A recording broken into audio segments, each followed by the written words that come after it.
So sure. Darren, do you have any thoughts on faithless looting? Sorry, I'm not paying attention. I am currently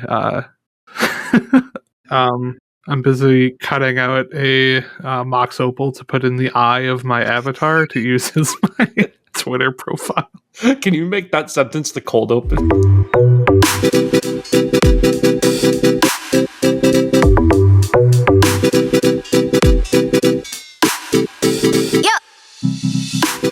Hello, everyone. Welcome to episode 19 of Fireside Magic. I'm your host, Anthony, joined now by our currently regular crew, Darren, a.k.a. Servo Token, joining us from the Midwest. Hi, Darren. How are you?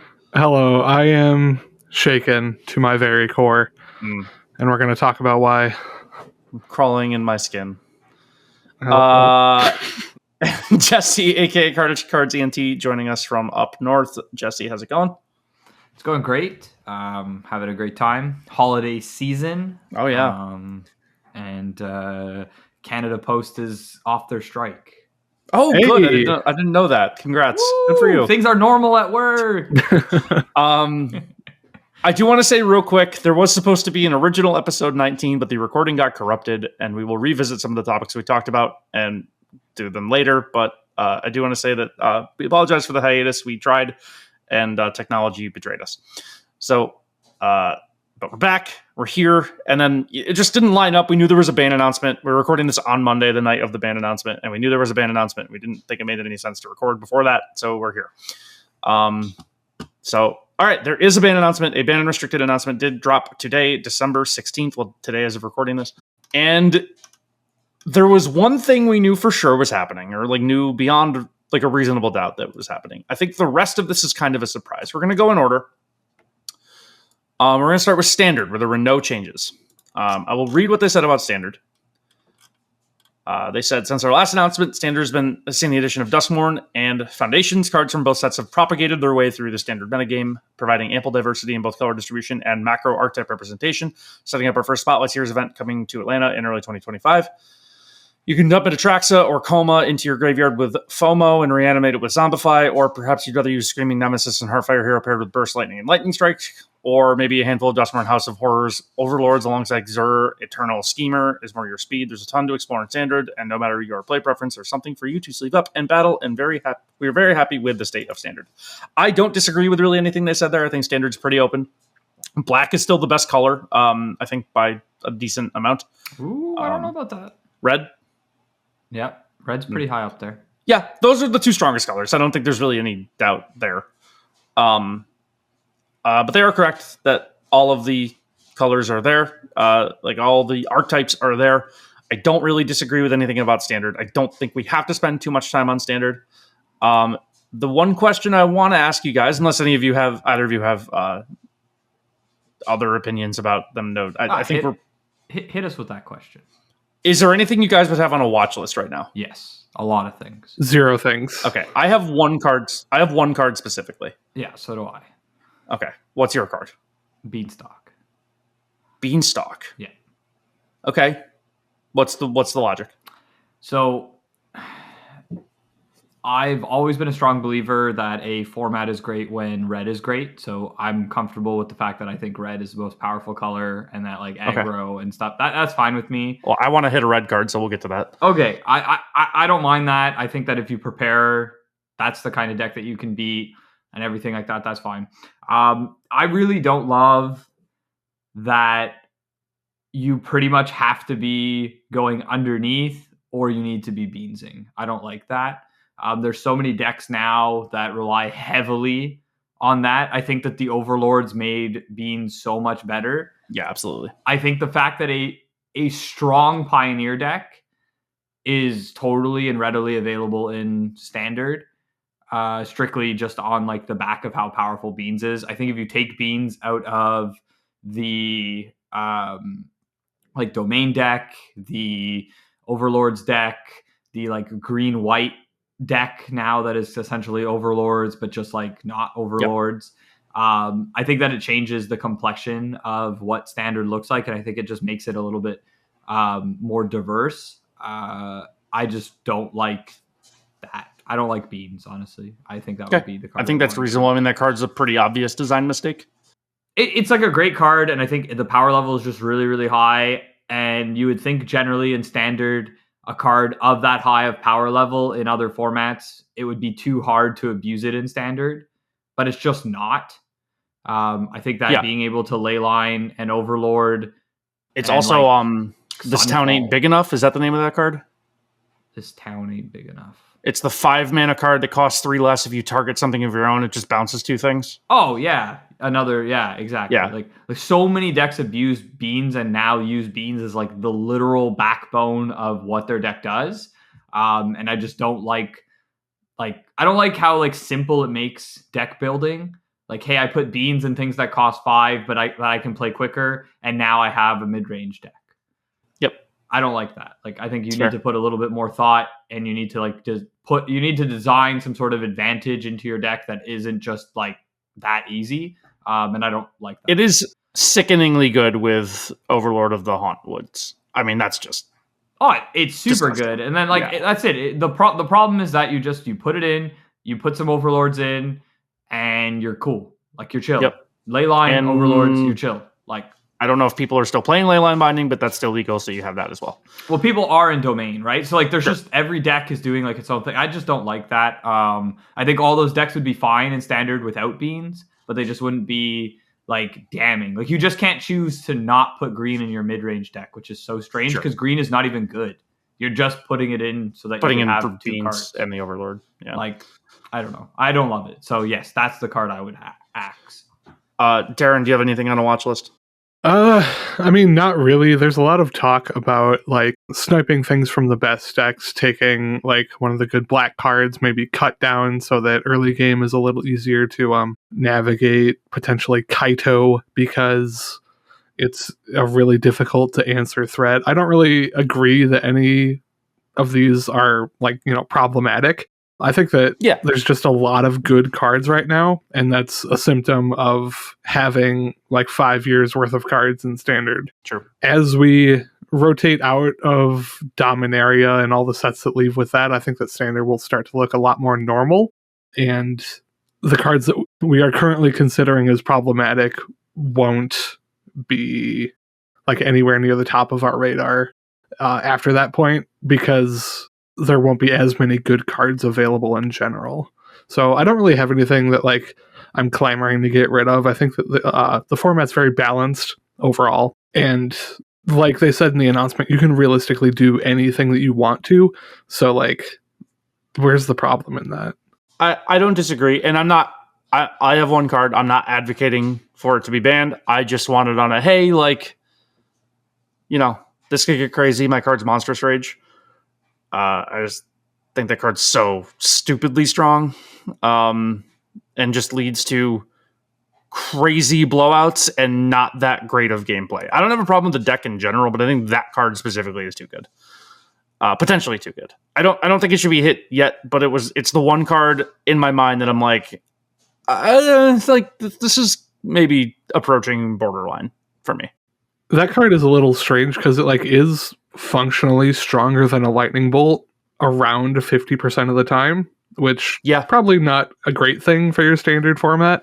But the other 50% of the time, the opponent just has like a go for the throat. It's a combat, right? And it has all the same weaknesses as every other card that reads like it. It is quite strong, but I think that quite strong cards should be allowed to exist. That's fine. I think there's a world where it gets over the quite strong line into too good, and I don't think we're there yet. I just want to say that that's my card that I'm closest to being like, this might be too good, and I think the decks that play it would still be pretty good without it. I don't think the existence of the prowess decks are hinging on Monstrous Rage. I think that package is probably still just good enough to play if Rage didn't exist. But again, I don't think it should be banned. I'm fine. I'm completely fine with no changes. But it's the one card I would keep an eye on. So, all right, that's basically it for standard. Not a lot to say. Foundations is great. I think the format's still very good. There's a lot of cool things you can do.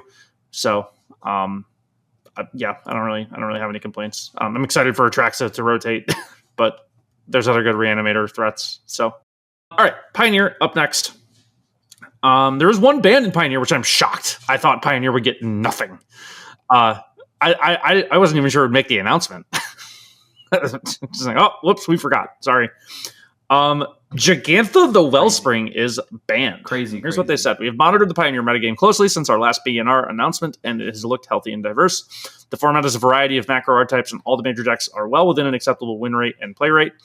While deck diversity looks good, we believe Gigantha is hurting the format's diversity by reducing the pool of viable cards from new decks. Gigantha is played in many Pioneer decks, appearing as a companion for most decks that can cast it and don't have key cards that violate its companion restriction.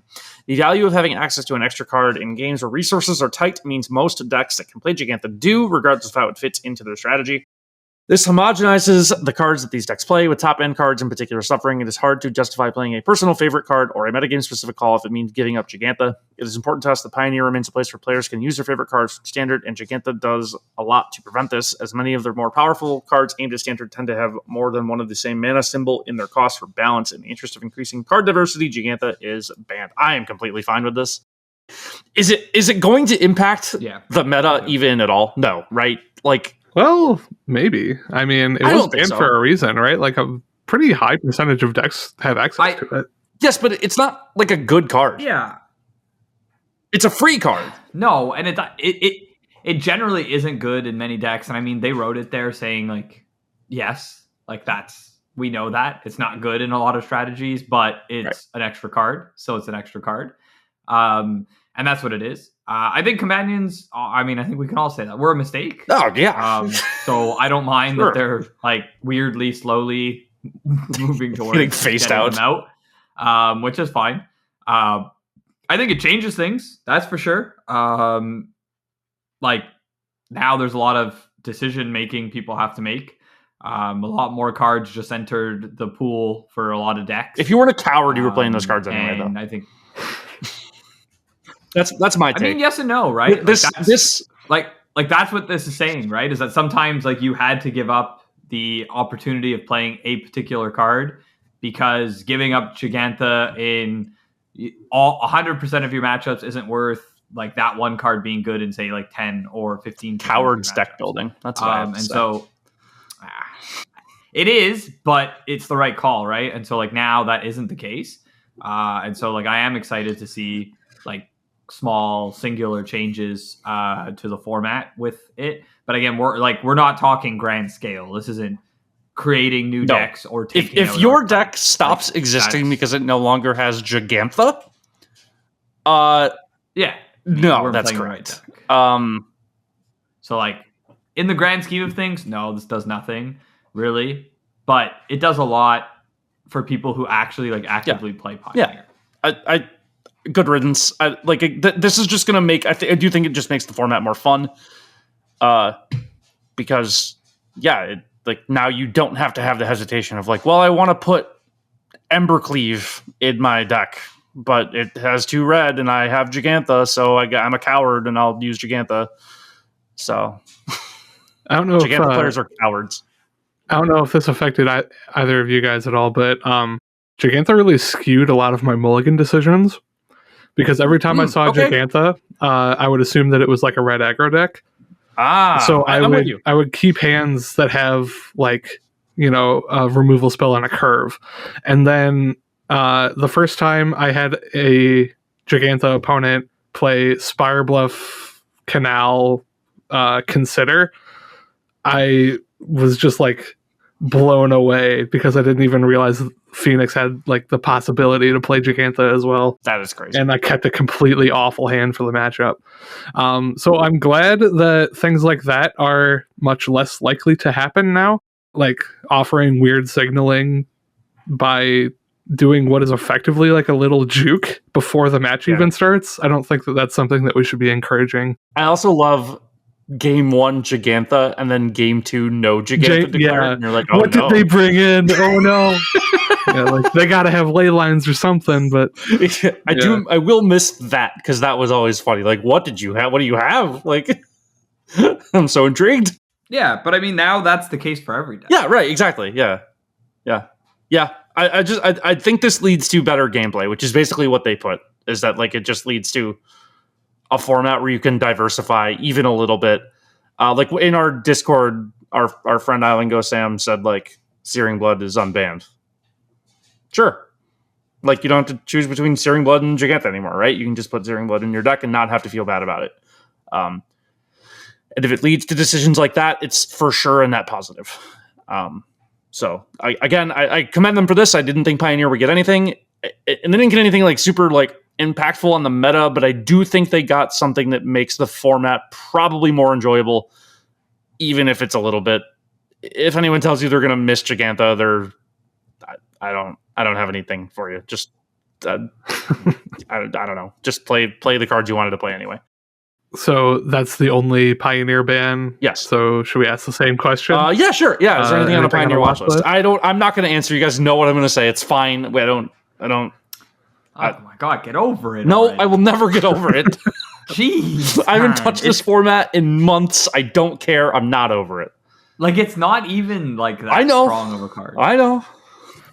I just hate We're it. talking about Fable of the Mirror Breaker still? Oh my God. Okay. Yep. Yeah. All right. That's fine. That's an opinion that you can hold.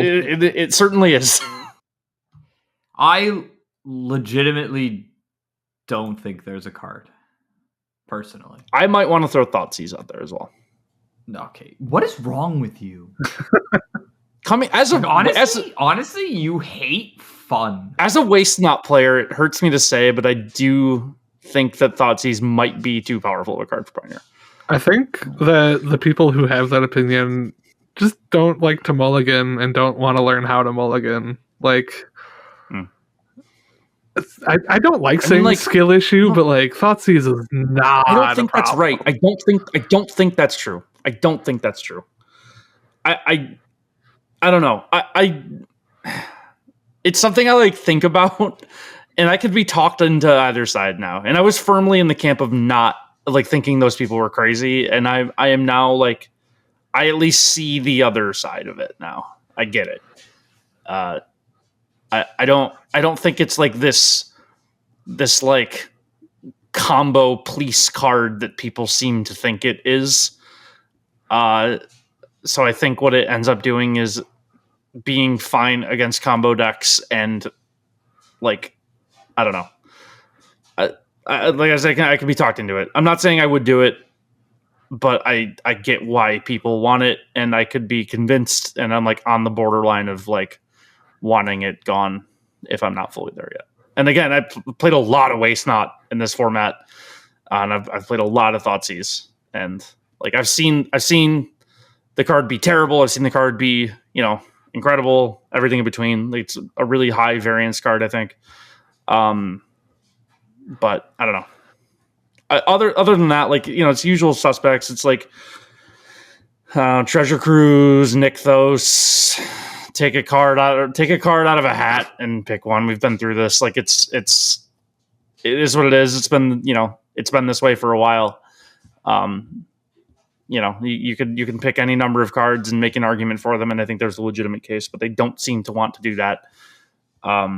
So we're here, and I will take this because I think it's fine.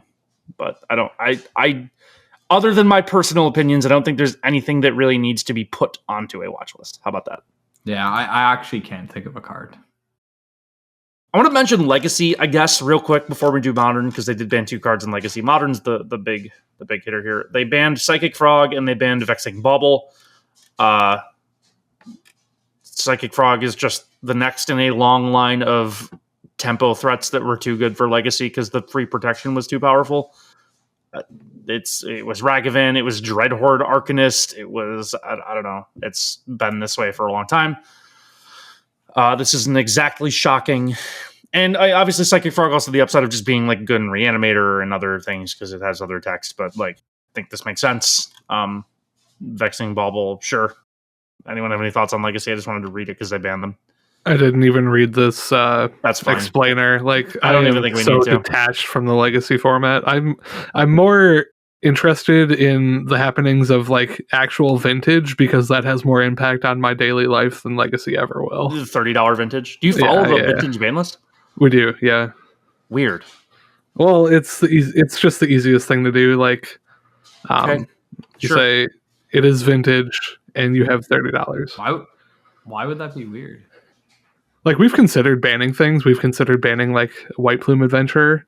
But as soon as you deviate from the list, it becomes like a bigger monster than it needs to be. Yeah, I can respect that. You might hit a point in the format where you need to do something. Well, so it's a self-policing format where if it gets big enough, cards become like too expensive to play, and then they become worse. So you don't really ever need to ban anything. That implies that, like, again, like $30 vintage has like a secondary market impact, which it might. I mean, it will someday, because yeah. We grew 2,000% last year. Like, yeah, I mean that's fine. I just don't think it's at that point yet. It's not really that's not really something you have to worry about right now. Maybe in like 3 years. Yeah, I think that's completely fair. But that's reasonable. Okay. But yeah, no, Legacy isn't something that I've like followed at all. I do like Psychic Frog, so I guess I'm happy that I can buy them for slightly cheaper now. Maybe, I don't know. Was anyone playing this in paper? Legacy, actually, I don't know how much Legacy affects card prices. They also, real quick, in Explorer obviously match the Pioneer ban list. Gigantha's banned in Explorer as well. So we'll just say that. That is all the changes in all the formats that are not Modern. And Modern is a bit of a doozy here. They did a lot for Modern. Our first card that is banned in Modern is the obvious one. It's the One Ring. It's the One Ring. It was the one everyone knew was going to be on there. It's the One Ring. It's the card they needed to ban in April or August or whatever. Really, any time after it was released would have been a perfectly fine time to ban it. But it's now like a year and a half after the set released. Yeah, 18 months since release. 18 months. Okay. Thanks, guys. Oh, yeah, it says it in the announcement. Here's what they said about the One Ring. It's no secret that the One Ring has been a part of the Modern metagame since its introduction 18 months ago. In the August announcement, we had stated that there wasn't a dominant One Ring deck, and it appeared in a variety of strategies, even propping up some more fringe archetypes. I don't know about that one. Well, it does appear in many different archetypes. It has solidly become a part of the most dominant strategy in Modern, Boros Energy. The opportunity cost of including the One Ring in nearly any deck is too low, and its presence in events has become tiresome for many players. Acting as a tool for self-preservation and a source of card advantage, it requires no commitment to any particular color. We believe it is clear, as it has been for many of you, that Modern would be a more enjoyable format without its inclusion, and thus the One Ring is banned. Yes, this was obvious. No notes. Sure. It's one of those funny things because they wrote this, and it's just things everyone's been saying for 18. Yeah. Yes. I don't even think they necessarily believe this either. This very much feels like we're including this to appease you people because you've stopped giving us money. Yep. The Lord of the Rings packs have stopped selling, so here it is. This was just like. The one thing I knew we were going to see today was this, and it was still somehow, it was too late. It was too late in August. It was too late before. I don't know. I don't know. Propping up fringe archetypes is wild. No, that's a real thing that was happening. You would see like actual blue Tron playing. It really was. Sure. Alongside everything else because it had the One Ring. Like, am I allowed to say I don't care? Yeah, I mean, okay.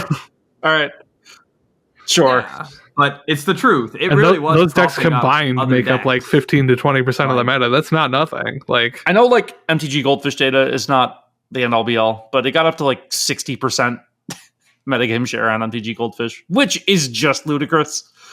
So goodbye, the One Ring. I will not miss you.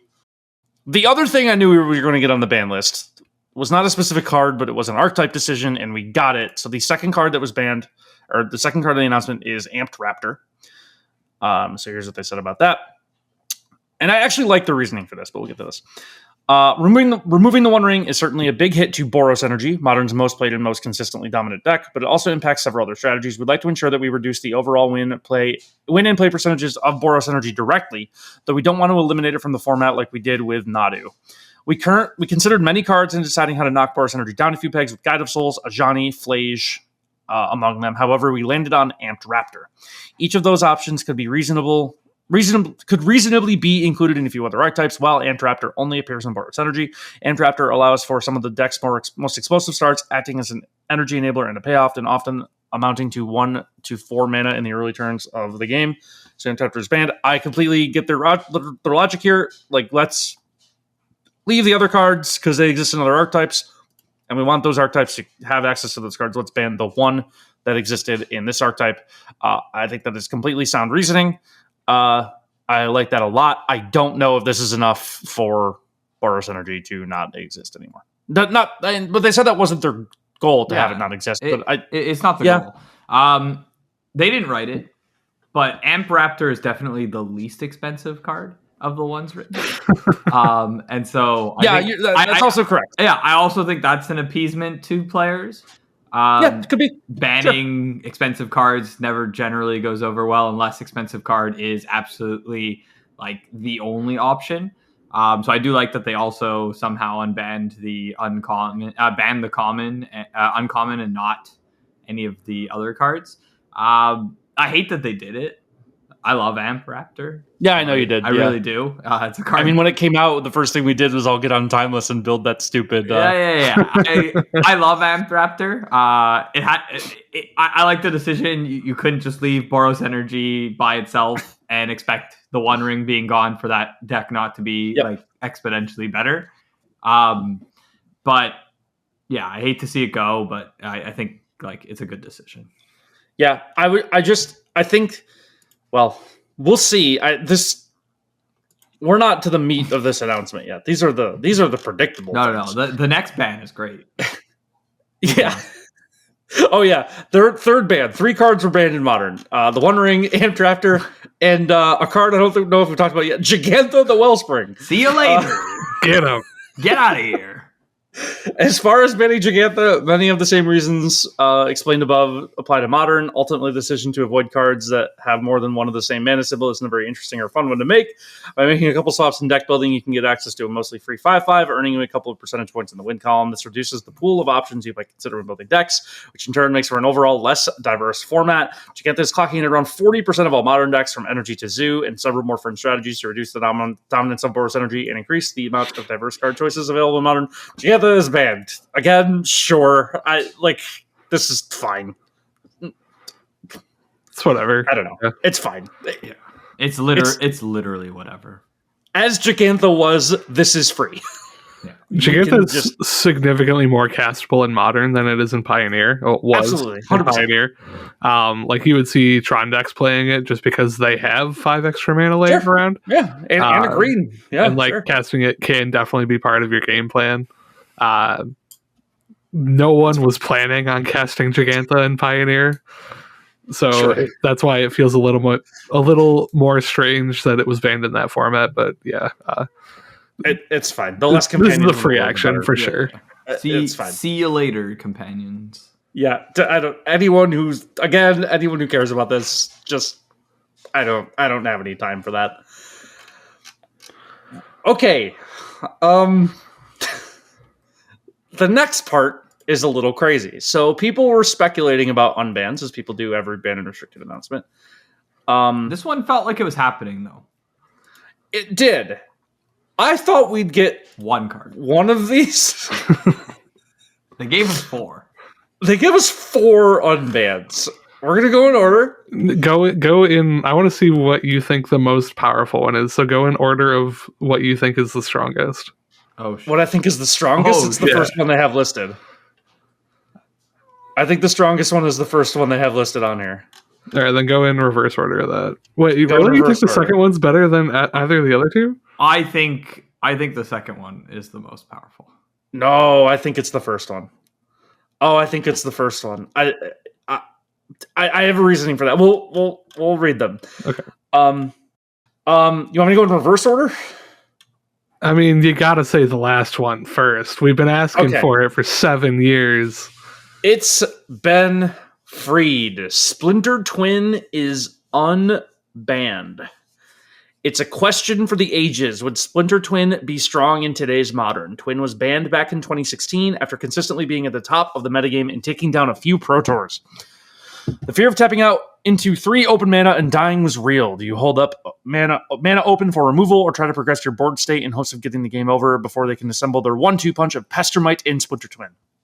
History tells us that replacing Splinter Twin with Kiki Jiki doesn't cut it, so can 8 years of format evolution keep the Twin combo in check? We think it can. Answers that once didn't exist, including several 0-mana cards that can keep you alive if the opponent decides to tap out for their 4-mana enchantment. Solitude, Force of Negation, Force of Vigor, and Flare of Denial have all seen competitive Modern play, and each of them can solve the play patterns that Twin decks once exhibited. So, Splinter Twin is unbanned. Rejoice. Those of you that have been speculating on Splinter Twin before every BNR for the last 8 years have finally been paid off. And it's here. So two of the 4 cards they unbanned, I have never played against, or with, or at all. I am going to really defer to you two here, because I was never around for this. It sounds like something I'll hate, and I have one thought on this. I get the reason. I know how the deck works, like obviously stuff like that. I know how broken it was, but I've never actually played against it. So I want to defer to you two if you guys have played against it. The one thing I'll hold my thought. I'll let you guys go. I have one thought on something that they said in the announcement, but you guys can go ahead. Splinter Twin is unbanned. Huzzah. Okay. Well, so this is something that they've been holding back on for over 8 years now. And for a good amount of time of that time, I think that it was the correct choice to omit it from Modern. We saw very shortly after its banning the printing of a lot of very strong cards in the colors that you would want to be to play this deck. From Modern Horizons 1 included a bunch of like cheap interaction that the deck would be able to take advantage of. 2019 gave us Teferi, Time Raveler. That was my note. Yeah, which makes it completely free to do your twin thing. That's my one hold up here. Yeah, I don't know. I don't think that this deck is anywhere near as strong as it used to be, mostly for the reasons that they gave. Every deck has answers to it now that they are already playing anyway. Like, you can't just expect to naked twin into a green player because they are going to have a Force of Vigor. Or very relevant, Beseiju. Yeah, Beseiju completely free gets through Teferi. The best deck in the format is going to be Titan. It already was, and that deck didn't get hit at all. It actually got something. We'll talk about that. Yeah, maybe it got better. And I think that deck is fully capable of keeping any iteration of Splinter Twin that anyone will be able to concoct from any sort of dominance. I think that this is very solidly a fun deck that might approach tier 2 at some point, or as we would put on our tier list, B tier. Low D, if at all. So I think that this is very much a deck that you play for the love of the game and not something that is highly competitively viable, just because the pieces are significantly more fragile today than they were 10 years ago. I'm open to that. Teferi is just the one thing that I'm like, But I played against this deck quite a bit. It was my kind of first times putzing around in Modern. It was very good back then. Really, really good. I don't think it's that good at all anymore. The one thing I will admit is that it is something that I think you always need to be cognizant of. Of course. I think that this is a deck that is going to draw, at least at the beginning. I'm not saying this is something that holds true for a while, but you're listening to this podcast, you're going to maybe fire up a Modern challenge or something like that. Good players are going to beat the crap out of you with this. Like they just are.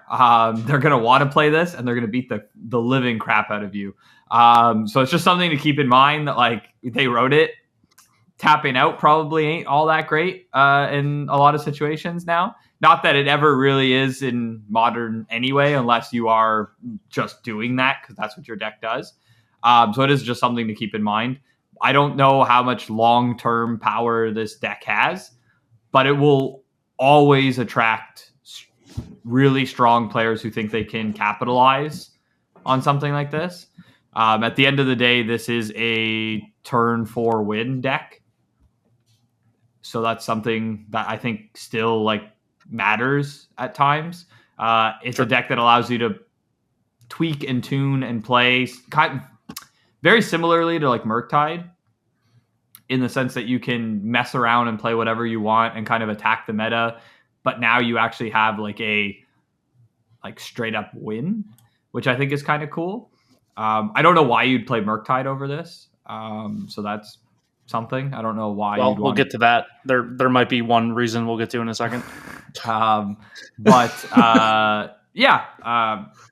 This is like, I think at best like a B tier deck, like at best, at like its absolute best. But it's a deck that I probably will play just because like sure, I don't need to put a ton of thought into it, which is nice. Sure. Again, Teferi's just my one thing. Like, whatever. Teferi's in the format. Like, I don't know. Who cares? I think the combo decks in Modern that have existed have been faster than this and less fragile. Agreed. But what I like about this deck is that like feels fine. Like what I like about this deck is that like again, it is just like a Murktide deck with a kill. So like it can do a great job of disrupting other people's game plans and then like putting itself in a position where like it is comfortable to do this. Like obviously again, again, a good player playing Splinter Twin isn't necessarily going to like just like tap 3 mana and then untap and slam its Splinter Twin on you and like, aha, you know? So like that's that's something to keep in mind. Like that's not really what the deck is. It isn't purely a combo deck. It's more of like a tempo deck with a combo kill. And so like that's it's a good deck for good players to play. And so like I don't see why it won't be able to do something. But like I said, its ceiling is B. Like that's the ceiling. That's like its best possible place that it can reach. I think a reason to play Murktide over this would be that the plan B is probably worse. I mean, like why? Like for what? Like I think Murktide, at least I think Murktide has like more ways to win a game that are worse than this one way to win a game that is better. Okay, so like again, let's say like if you want to do it this way, like Murktide versus Splinter Twin, like obviously Splinter Twin's like a more powerful way to win. Like what is the backup plan that Murktide has that Splinter Twin couldn't have? Murktide, well, again, old Murktide can beat you with the Ragavan plan, it can beat you with the Darcy plan, it can beat you with like the get you to just enough to hopefully bolt you twice. I mean, this can do that too. Plan. Right? Like does like, it? Can it? It can. Again, it's a customizable deck. It can be sure. It can so be it's just, you just need the Deceiver Exarch and Splinter Twin package. Is that? I mean, again, you don't even need a large like this. Again, this is going to sound crazy, and I know I'm going to get like lambasted for this, but like you can play 3 Pestermites and 2 Splinter Twins. Okay. Sure, that's fine. Right? Okay. Like again, I'm not saying that's right or that's wrong, but I'm saying it is just like, in my opinion, just Murktide that now has a better plan. You can side it completely out and become Murktide. You can do a lot of different things. It's a customizable deck. You could be very counterspell heavy and interaction heavy. You could be very creature heavy. You could be a lot of things that you want to be. The deck allows for that. And that's what I'm into that. That's what used to attract very powerful players to it, right? Similarly to the way that like a control deck attracts powerful players is because of the customization, the ability to know your local game store or know the meta that you're walking into and like doing things. This is a deck that can play Blood Moon. Like, sure. This is a deck that can do all kinds of different things. And, it can bring, like you said, a third color in relatively like with ease. And so I think if you're playing this, you probably want the white for Teferi. Yeah, but I don't know. Maybe you want black one day. Like I don't like. Again, it's a customizable deck with very little. Like it doesn't lose very many percentage points by changing things around in it. And it's one of those things like open deck list type fear, right? The fact that I have it means that you need to respect it. It doesn't matter how much I have of it left in the deck or at all to start the game, but I have it. So you constantly have to be afraid that I have that, and that's what that's what this style of deck can do. Sure. And that like Murktide can't do. Like, for example, I know you have Murktide, but I don't necessarily have to like respect the fact that wins the game. When It's not going to win the game on the spot. Exactly. Like this will. I can give myself a grace period of a turn or two to like find an answer. Like, this is not that. And so like that's what makes me feel like the only thing this did was kill Murktide, and I don't relatively think Murktide's a great deck. So sure. Like, I mean, Murktide had already kind of not been blue-red anyway. Yeah. So like it's not good. Like, and so like I don't know. Like we're talking about a deck I think has a ceiling of B. Like, and I mean a ceiling of B. But I think it's a deck that's scary at the beginning. Well, our next unban might give you a reason to play Murktide. I'm just going to start reading the thing. And, yeah. Back in 2019, after Pro Tour Barcelona, it was clear that Hogak, Arisen Necropolis, was stronger than intended. One of the cards that died for Hogak's sins, I really like that they put that exact phrase in here, by the way, that's funny, was Faithless Looting. But Faithless Looting had propped up a multitude of strategies. Arclight Phoenix, Hollow One, Dredge, and even some fair mid-range decks featuring cards like Young Pyromancer and Seasoned Pyromancer all played at Faithless Looting. Now, 5 years later, we're interested in seeing what Faithless Looting can do without a certain giant avatar rearing its ugly head. Much like the discussion of a card we'll get to, we've introduced several anti-graveyard options in Modern since Looting's removal, namely Endurance and Bogart Trawler. Faithless Looting is unbanned in Modern.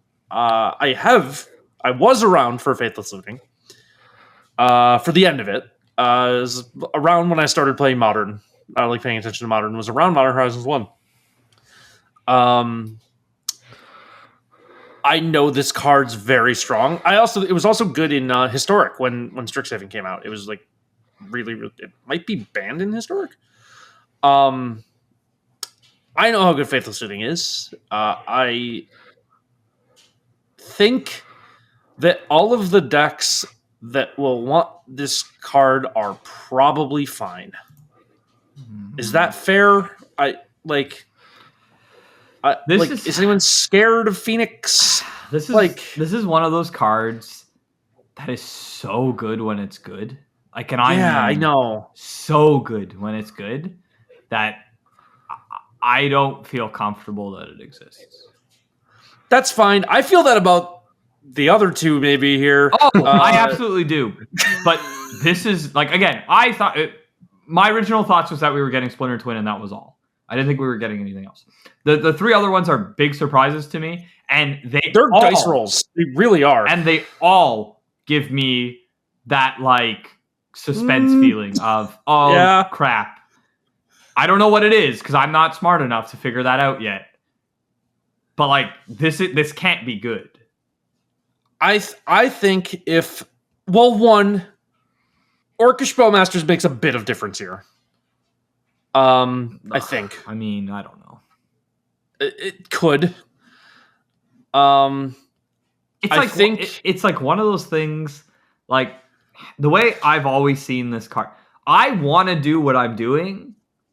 And losing a few like points of damage or making a big creature on your side to do what I'm trying to do is fine. Is probably okay with me. Your token can't block my 4 Arclight Phoenixes.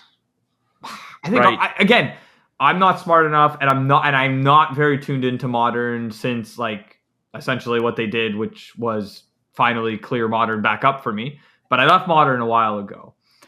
I don't know what the heck's going on in there. I can't remember, and I don't want to pretend like I know. Like, there's a 0% chance that this is just going to put Phoenixes into the battle. Like, I agree. Like there's no way. Sure. Like at the end of the day, like this is what is going to be scary about this. Like something is going to be, and I'm scared of what that is. You know what? Looting with Dragon Rage Channeler is really good. Like looting. You're thinking small, Anthony. Like, I know. There's something I understand. else. I don't know what it is. I know. But there's something else. I know. You're right. I know you're right. I am surprised as well. I kind of thought this was maybe in the no-fly zone. But again, honestly, given the two other cards, I thought all three were in the no-fly zone. Yeah, I for sure thought the one was, but it's okay. We'll get to that. I think this is an uneasy feeling. I think I will say I'm fine with them trying this one out. I think this is a calculated gamble of let's see how bad this one actually gets. It's been gone for a while. The landscape has changed, like whatever. I think this might be okay. I think just as you're saying, like, surely there's something broken that can be done with this. I think this is a toss up for me. I think there's just about as good of a chance that it's just fine. Maybe the best thing to do with this is just put Arclight Phoenixes in play. Maybe it is just a little bit more power for Dredge. Maybe it is just good in like a Dragon Rage Channeler, like blue-red tempo deck or whatever, right? Or a Rakdos kind of thing, even. I think I am fine with this dice roll. Or it breaks the format. Or it breaks the format. Sure.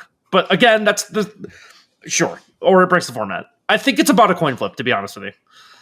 I can see this going either way. So sure. Darren, do you have any thoughts on Faithless Looting? I do, yeah. As one of the people who's played the most Faithless Looting in the last 3 years of almost any Magic player, because it's one of the best cards in $30 vintage, I think it's fine, and it's nothing to be scared of. It's about the same level strength as Preordain, which has very little impact on the format. I think that there's a lot of overreaction going on from people who have already forgotten what it's like to play against the One Ring and the card advantage that you get from that. Looting says 2 cards. The One Ring says 9. Yeah. Like, that's what are we talking about here? But I think that the 2 cards do fill the same role for different decks as well. So, like, what the One Ring does for fair decks, Looting does for unfair decks. So, like, right now in the format, I mean, for whatever this is worth, decks that Looting would go into that were already good. Ruby Storm can play Faceless Looting as just a 1-mana draw 2. Goryo's Vengeance is one of the best decks in the format. Through the Breach is one of the best decks in the format right now. Grinding Station will probably also play Faithless Looting. And there will be fair decks that play it too. Yeah, for sure. We saw when it was banned that it powered a graveyard-centered fair strategy in Mardu Pyromancer. I don't think that specific deck is worth anything anymore because all of the cards in it are no longer able to compete with the card advantage generated by MH3 cards. But something like that is completely viable. Like, the graveyard is still an excellent resource and isn't attacked every game. So I do think that this is something to be aware of and something you will probably build with. But I don't think it's anything to be scared of the way that it was back when it was banned. We're all kind of on different sides here. Yeah. I mean, you two are playing the extreme and I'm in the middle. It's just like what your experience with the card is as compared to what your experience with the current format is. And just like, that's going to be different for everyone. I do want to point out that in the article, they said one of the cards that died for Hogak's Sins was Faithless Looting, and these cards were banned in the same announcement. So I don't think that that's actually correct. Oh. That's funny, because Bridge from Below was the first one they banned. Bridge from Below was the card that they tried to get rid of with Hogak. That boy was that just so stupid. And that was one of the worst ban decisions I've ever made. That was one of the 2 times in Modern where they banned something and the deck got better. Bridge from Below is a very good card. Sure, but it did nothing. It arguably made the decks better. Yeah, it made the deck better. It made it less susceptible to graveyard Whoops, you made us better. Whoops. Sorry. But yeah, I don't know. This feels like sort of an underhand pitch to the Modern community. As with the other 3 cards that were unbanned here, I feel like these are very much gimmies and not so much things that are necessarily good for the format, but they are things that the players of the format enjoy. Okay. Let's go to the next card. Green Sun Zenith has been banned in Modern since 2011. Banned during a time where green decks were too strong, the card offered a level of consistency and flexibility that was difficult to combat. often narrowing the range of cards you consider playing. In fact, the logic we used to ban Gigantha this time around applies to why Green Sun Zenith was banned in the first place. But that was over a decade ago. Today's green creature decks are few and far between. Even Basking and Brood Scale combo decks can't use Green Sun Zenith to find its namesake. Yawgmoth combo has basically fallen off the map, and while finding Grist is nifty, key cards like Orcish Bowmasters, Yawgmoth, and Zulaport Cutthroat are unable to be tutored. Can Elves make a resurgence? MH3's Mutabator Reprints, Sylvan Thiefkeeper, and Wirewood Symbiote can be tasty targets. Maybe old favorites like Dryad Arbor and Primeval Titan will be entering more often. To help increase metagame diversity, Green Sun's Zenith is unbanned in Modern. Real quick, this is an old enough card where some people just might not know what this does. It's X and a green for a sorcery. Search your library for a green creature card with CMC. That's right, this printing I'm reading says CMC. X or less, put it onto the battlefield, then shuffle your library. Shuffle Green Sun Zenith into its owner's library. So, the first 5-0 dump is already up from today's ban announcement with Modern decks. And Primeval Titan 5-0'd with Green Sun Zenith. Isn't that weird? That's hilarious. This is the worst card that they unbanned. This was the biggest mistake. Yep. Nope. This is the. No, I don't think that's correct. I think it's the next one, but I also disagree with that by a lot. I for sure think it's the next one. I think it's the next one, certainly, easily. I think that this was the safest card that they unbanned, honestly, because I think that Court of Calling is about twice as good as Green Sun Zenith is, because it's an instant and you can use your creatures for mana. It costs less to play it. It costs less to play Court of Calling. Not for Titan. And Titan already had the perfect tutor. I don't know why they're playing a worse one. Like Pact of the... Because that deck makes a ton of mana and you can do just what? Stuff with it. Except find exactly your Titan. You could already do that. For free. You wouldn't do that anyway because your deck makes a ton of mana and you can pay for it. I am open to this one going either way as well. I'm going to be honest with you. I think that this is extremely safe. It doesn't really do much that we didn't have access to anyway. Like, having this effect at your opponent's end step with a Court of Calling is so much scarier than having it at sorcery speed, even if it costs 2 less quote-unquote mana. Like, I don't know. I don't think that this card does anything. It's already in Titan. It's going to be in Titan. I think as long as this card is unbanned, it will be in Titan decks. I just don't see a world where it's not. You know what Titan decks love? Titans 5 through 8. You know what they love even more? Titans 9 through 12. If there's anything that a Titan player enjoys, it's holding their library in their hand.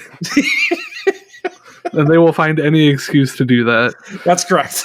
Okay, so the reason I like this card better than the next one, what it currently has, is because this doesn't punish you for getting a different green card. Sure, this can get Dryad Arbor, right? That's fine. Yeah. This doesn't punish you. This doesn't make you have to think, can I pay for it next turn? Can I pay for the Pact? Can I get blown out and not pay for the Pact? Like, this can do that. Yes, it's 1 extra mana, but I think 1 extra mana now is better than the thought process of, can I pay 4 mana and still do something next turn? Yep. And that's why I think that this card is better. And I think that this card smooths out Titan better. And Titan is already a great deck, if not the best deck. And so I don't know why this would happen. So would you say that you're more concerned about the fact that more players and worse players are going to pick up what is objectively the best deck? Because good Titan players weren't going to be making those mistakes anyway, and the thought doesn't matter to them. But now that players have access to the deck, so I wasn't saying that. I wasn't saying that they would make the mistake. Again, I'm not a great Titan player, so it's not like I have a ton of experience with it. But there are going to be times where you can't pact for a Dryad because you might not be able to pay for the pact the next turn, or you can't do anything the next turn because you have to pay for the pact, and so you just don't. But you have 4 mana available. That you having this card means that you can, and you don't have any worries. I think that upside is worth so much more than what pact is, and you can still play like maybe a pact or two. I think they play both. With Yeah. with the, maybe. I don't think you even. can not play Pact because you can find it with Teleria West. Like that's such a That's right. key part of the deck. That's it. Like I think you're going like 4 and 2, but yeah, maybe Anthony's right. Maybe you're just going like the full 8. I think that that's great, and yes, I agree that like this doesn't change the fact of the great Titan players being great Titan players. And that's just what they are. And this just does probably mean that, especially at the beginning, we're going to get a lot of people who think they can play Titan and they can't play Titan. Yeah. And so, like, that's fine.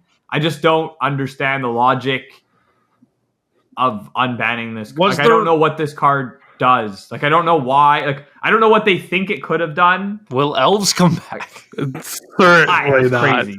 What an insane sentence. Yeah. That's crazy. The most, but, like, I don't know. That's the most cope that's maybe ever been put into BNR announcement. Like, that's the thing. I just don't know what else is this for? I have a crackpot theory that they were like, oh, Titan's going to lose the One Ring. What can we give it? Yeah, right. Man, this would have been so ass with Nadu. Oh, awful. And moving forward, that's just going to happen because 1 blue-green is still the best mana cost in the game. So, like, it's just going to happen again. They're going to be able to green sun for it next time. Yeah. I don't know. Yeah. I don't think that this should have happened, but I don't think it's the worst thing in the world that it did either. I think it's the worst of the 4 cards. I don't think that's right. I think it warps what you print into formats. I think you always have to be cognizant of the fact that this exists. I don't know. Maybe I'm crazy. Maybe I think too high. I don't think you're too high on this one. I think you're too low on the next one. The last card they've unbanned, yeah. I don't have a justification for this. I'm going to read what they put. I'm so excited. I have played against this one. Okay. For much of Modern's history, artifact decks have been a pillar of the format, with decks like Original Infinity, Krark Clan Ironworks combo, and even Lantern Control. It has been a while since we've seen such a strategy be competitively viable. We took a couple shots to elevate artifact strategies in MH2 and MH3, but alas, the power simply wasn't there. Mox Opal was banned in 2020 after the intro of Emerald and Horizons, which included our good friend Urza, Lord High Artificer. While opening hands containing Mox Opal can be quite explosive, it's not like we've ever stopped printing strong anti-artifacts cards, and they specifically call out Meltdown and Wrath of the Skies. Okay. Our expectations are that reintroduction of Mox Opal will give rise to several interesting artifact strategies, both new and old, without adding any power to strong decks. I don't have anything for this. This card was number 1, not banned that long ago. Like, the Green Sun and Venus, if you want to give a card a run after 13 years of being banned, sure. If you want to give a card a run after being 8 years of being banned in Splinter Twin, sure. Faithless Looting 2019, sure. I don't have anything for this. I just don't. Like, these artifact decks have always been so close, and it's just been like all they're missing is Mox Opal, and that's just been the case since it was banned, and now it's back, and like you're calling out Meltdown. Like, come on, like I just don't get it. Meltdown isn't going to help you. This is the card on here that is 100% certifiably a mistake. I don't see any world where this card is just like, oh, cool, Mox Opal's here and it's just fine. Like that, there's just no shot. I just don't believe it. I'll believe it when I see it.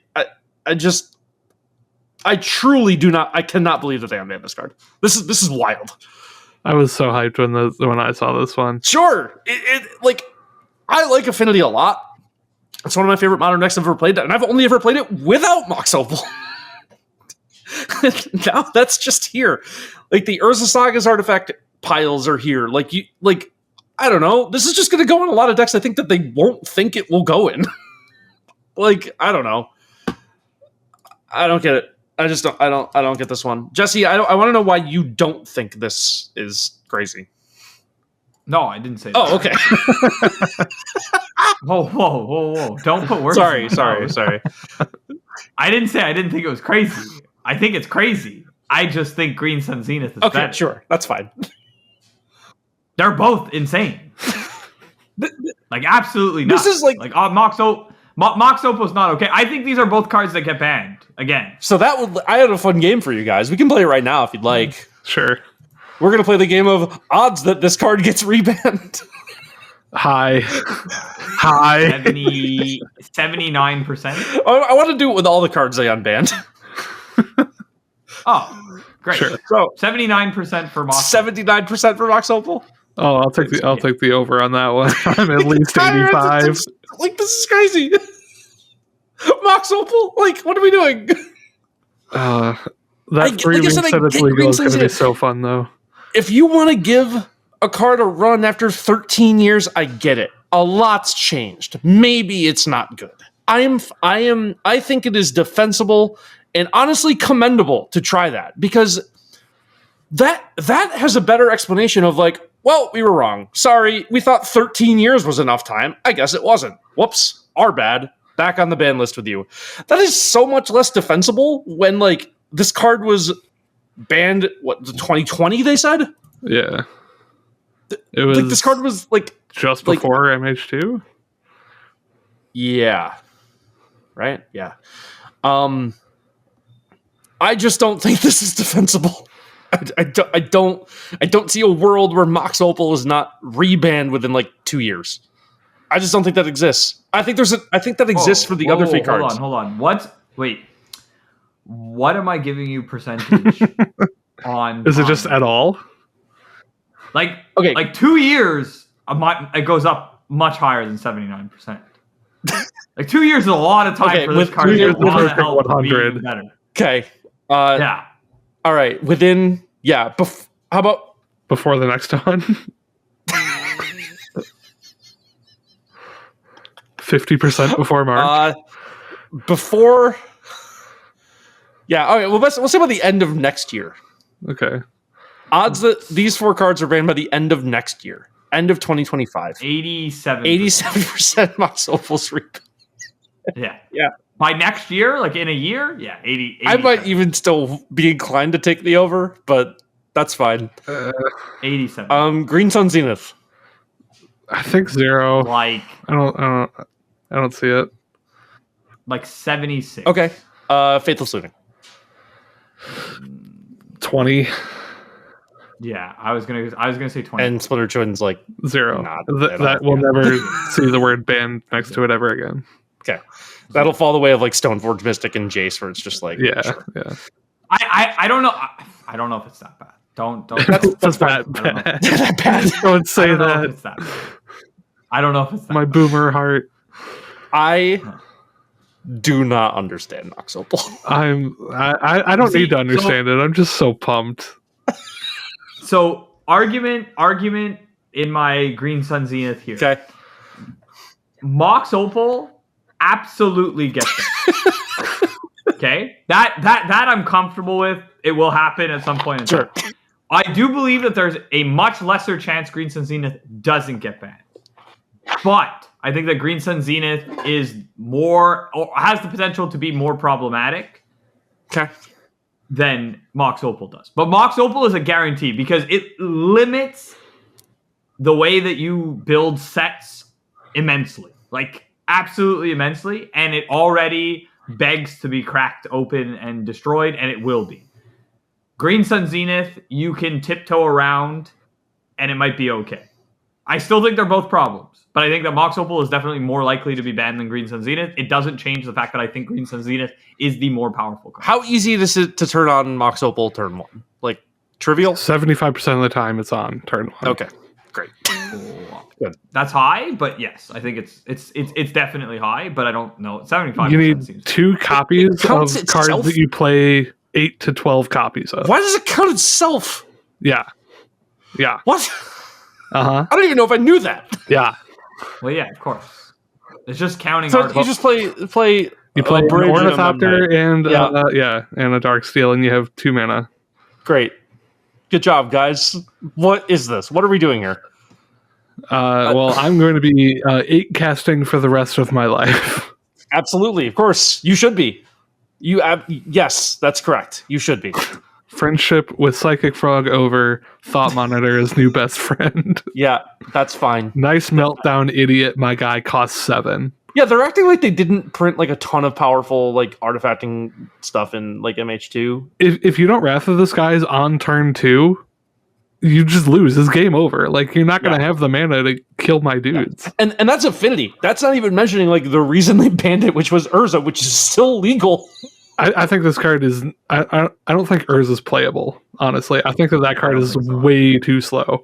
Might be with Mox. I mean, I'll put an Urza in 8 cast. Sure. Another deck that it's very good in is Hammer. Oh, yeah, it's incredible in Hammer. Hammer is like it's really good approaching a real deck again. There's also Storm, which can play Basri, the new Assassin's Creed blue-black creature, which draws a card whenever you play a historic card. Oh, I'm so ready for it. This is everything that I've ever wanted. Oh God, I don't get this. I just truly don't. This is peak. We're here for a good time, not a long time. I don't know. Yeah, but how sick is it now that Consigned to Memory is a good card? Oh, yeah. If you play that, I will eat my arms. Please don't. I will counter your Mox Opals. You better be on the play. Yeah. Please never do that ever. Force of Vigor stonks rising even more. This is... I just don't understand. What's the other one? There's another 1-mana counter colorless, right? What's the other Null Elemental Blast. Null Elemental Blast, you're right. No, that's multicolored. Null counters enchantments. No. So I wasn't even thinking of those cards. Those ones all also do it. It used to play it against Tron. It's a little old. Oh, is it the black one? Exile no, it's blue. It's 1 blue instant. God. Oh, yes. I know what you're talking about. It's got a Vidalcan on it. Yes. That was the one. You guys named like 8 other choices, but that one was the one I was also thinking. It might be time. Island pass. You try your Mox Opal on me. You stupid. It's fine. I drew 2 of them, and they're both equally free. God, imagine. I just don't understand. I don't know. We'll see. All right, I'll give my blanket. We'll see how it plays out. But you're naming Meltdown like that's desperation. I mean, to be fair, you have to give something. You can't just not write anything. You know what I mean? You can't just say there's nothing that stops. Like, then why did you unban it? Like, you know what I mean? You have to give me some sort of reason. Yeah, like you have to give some sort of reason and why. You can't just say, hey, we unbanned it. I know we just told you all the other cards, like how you can fight them. This one you just so hope it's not too good. Yeah, Godspeed. Like, you have to say, like, hey, there's all these cards we recently printed to like nerf this. Yeah, just Mox Opal is unbanned. Godspeed. End of sentence. End of paragraph. I will like to play it. Sure, I think it's a card that people love. I have no doubt that this is a card people really enjoy playing. I sure do. Yeah, sure, that's fine. As someone again who really likes Affinity, I really, really like Affinity, and I've never played it with Mox Opal, and now Mox Opal's here. This is just no way this ends well. It's just so funny that they did this, and they're just like, it's maybe. Like, what do you mean? Meltdown? Great. Thanks for Meltdown, I guess. I'm gonna make that paragraph. Our expectations are that the reintroduction of Mox Opal will give several interesting artifact decks, yada yada. That's my new Twitter banner. I like that. I think I prefer Will Elves Maker. Those are like the 2 biggest instances of cope maybe ever in a band announcement, like separately. They're the same one. Looking at you, Meltdown. I personally think that the elf comment is the worst. It's so funny. That's so tone deaf. Like, really like like again, the Mox Opal one is, hey, every other thing we've had an explanation of, like, how do you fight this card? So, like, We I have to guess put here, something, like, this is yeah. what we printed. Like, we have to write something. The Green Sun Zenith one, it's just like, you didn't have to write that. Yeah. Like, there was, it would have been fine without it. Like, somebody said, I think elves could be really good with this. And that person is wild. Like, there's no way that anyone saw Green Sun and was like, yeah, elves is back. You could just cut that sentence and leave the, like, just cut, can elves make a resurgence? Because it's almost just completely out of place. Like, it's crazy. It's because the two cards, the two cards they list right after it are not elves. they list Sylvan Safekeeper and Wirewood Symbiote. Those are not elves. Yeah, but they're good in it. Sure. You didn't need to mention elves at all. You could have just said, oh, Modern Resonance 3, new to Modern Reprint, Sylvan Safekeeper and Wirewood Symbiote might be tasty target. Sure, that's fine. They're not elves. What is elves? Elves has nothing to do with this. It was unnecessary. That's just a green creature deck that you're just like, sure, yeah, I get. And you know what?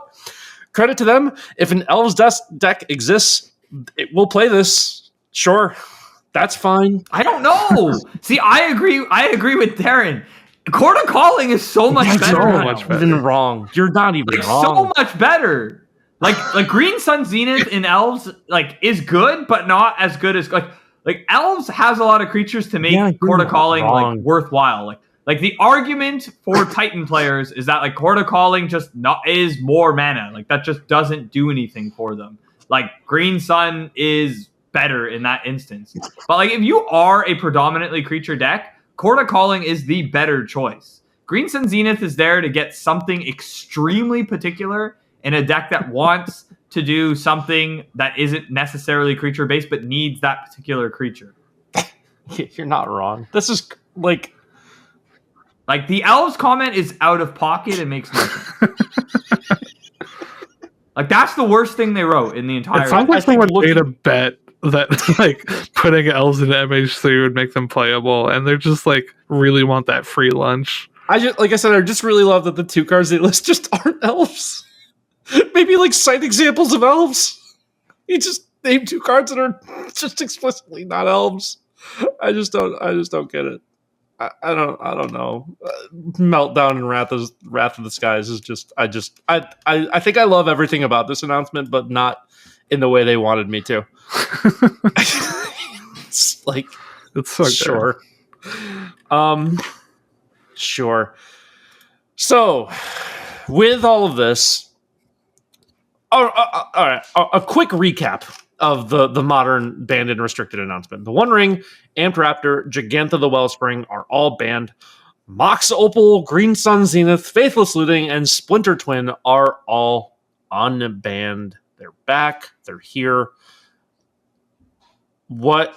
All right. So we have kind of talked about like where we think kind of these decks fall, where we think these cards kind of find homes.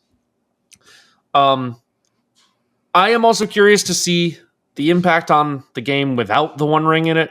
I think that's going to be really interesting. Like decks can just lose games now to like combat and running out of cards, which wasn't really a thing for the last 18 months. You couldn't really win games with those two things.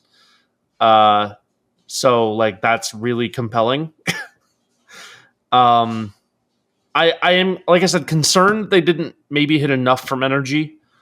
But again, with the things they've unbanned, I mean, who knows? We have Mox Opal. We have Mox. Green Sun we Zenith. have Mox Opal now. I just Faithless Looting. We're good. I've thought about it all day. Stop worrying about energy. Stop worrying about energy. Stop worrying about red-white energy. We have Mox Opal. Although, actually, to be fair, they get access to Meltdown. They do. They can Meltdown. That's correct. Yeah, they can. I hope they do. Pretty easily. Yep. Sure. They have a lot of one red mana. Yeah, that's right. Thank God we have Meltdown and Wrath of the Skies. Good job, guys. All right. They can also play that. Whoa. Wow, we can play both. Wow. You know what? Boros Energy is really set up to beat the Mox Opal decks that are inevitably going to exist and run roughshod over the format. Just ludicrous. I just did it, and maybe never will, but that's fine. That's basically going to bring us to the end of the show. If you like what you heard and you like the show or you like our website, thegathering.gg, please feel free to subscribe to us on Patreon. The different tiers get you different stuff. We also do once a month tournaments, and they're going to get more exciting in the near future.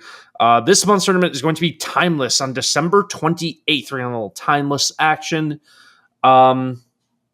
Interesting time to play that format. We're going to have, like I said, a bunch of stuff scheduled in the near future, so stay tuned to the events. Our Discord's the best place to do that.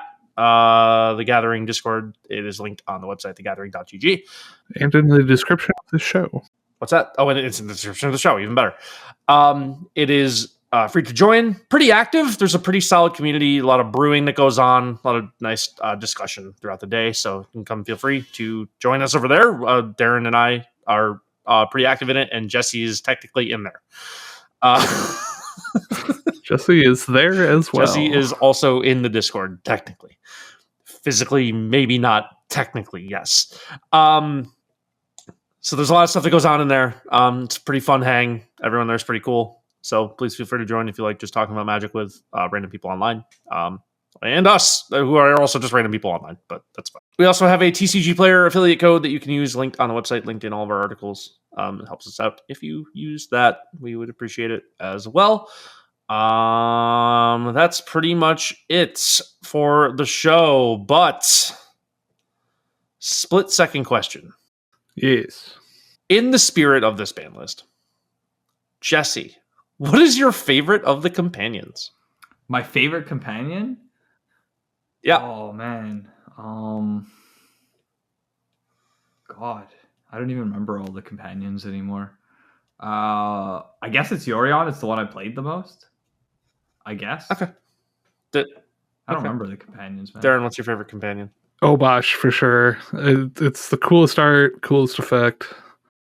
I like Umori. You would. You would. Yeah. Umori's You would. funny. It sounds right. Yeah. All right. That's going to bring us to the end of the show. We'll be back soon. We'll have some stuff to discuss. Again, sorry about the episode that got lost. We'll try and cover some of the topics we talked about in that one. A couple of you had brought up ideas for topics, and we were going to get to those, so really appreciate that. Thanks, everyone, for listening. We'll be back. Enjoy your holiday season as well, coming up, and we will see you again soon. Goodbye, everyone. Bye. Bye.